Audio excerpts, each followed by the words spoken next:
అది ఒకానొక రోజు అనమాట. ఆ రోజు పర్వదినం.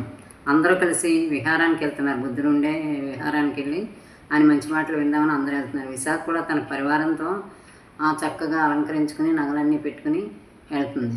తిరిగి విహారానికి వెళ్ళాక నగలన్నీ మూటగట్టి దాసి చేతికిచ్చి ఒక చోట ఉంచు, తిరిగి వెళ్ళేటప్పుడు నేను అడుగుతాను, అప్పుడు ఇద్దేవు కానీ అని చెప్తుంది. అలా భగవంతుడు చెప్పిన మంచి మాటలు విన్నారు, అన్నీ అయిపోయి తిరిగి బయటకు వచ్చేస్తారు విహారాన్ని నుంచి. కొంత దూరం అయి వచ్చాక మర్చిపోయిన దాసి నగలలాగే ధరిస్తానంటాడు. అయ్యో అక్కడే వదిలేసాను అని చెప్తుంది.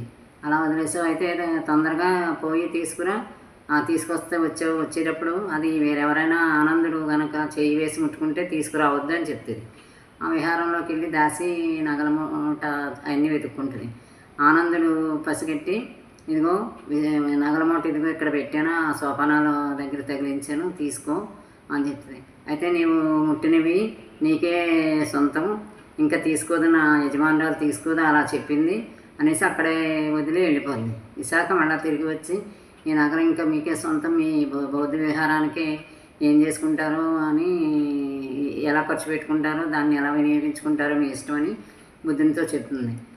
బుద్ధుడు ఏమని చెప్తుంది, ఆ నగలు ఎవరో ఈ జాగ్రత్త పెట్టలేరు, దీన్ని ఇంత అవసరం కూడా ఉండదు, ఏం చేస్తాం మనం అంటే అది తప్పదు, మీరే ఉపయోగించుకోవాలని చెప్తుంది. అయితే ఆ ద్రవ్యం ఆ నగలు ఎవరో తీసుకుని ద్రవ్యాన్ని ఇవ్వలేరు కాబట్టి కంసాలిని పిలిపించి దాన్ని వెలకట్టించి అది చేయటానికి ఎంత మజూరి అది ఇది అంటారు కదా, ఖర్చు చేయటానికి అదంతా 9,09,10,000 మజూరి, 10 లక్షలు 9 లక్షలేమో బంగారానికి ఎన్నిటికీ అయిందని ఖర్చు వేయించి ఇది ఏదో చేయమన్నప్పుడు బుద్ధుడు అంటాడు, విశాఖ అయితే ఒక ఆరామం కట్టించు అక్కడ ఉన్న బౌద్ధ భిక్షువులకి, దాన్ని దీంతో అని చెప్తుంది. సరే భగవంతుని ఎంతో ఆనందంగా ఒప్పుకుని ఏం చెప్తుంది, 9 లక్షలతో స్థలం కొని 9 లక్షలతో అది భవనాలు కట్టించి అంత అలంకరించి అంత బాగా చాలా పెద్ద భవనాలు 2-3 అంతస్తులతో కట్టిస్తుంది అనమాట.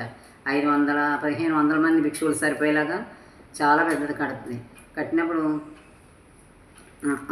మరి చక్కగా ఈ బౌద్ధ భిక్షువులు అందరూ ఏం చేస్తారు, ఒకవేళ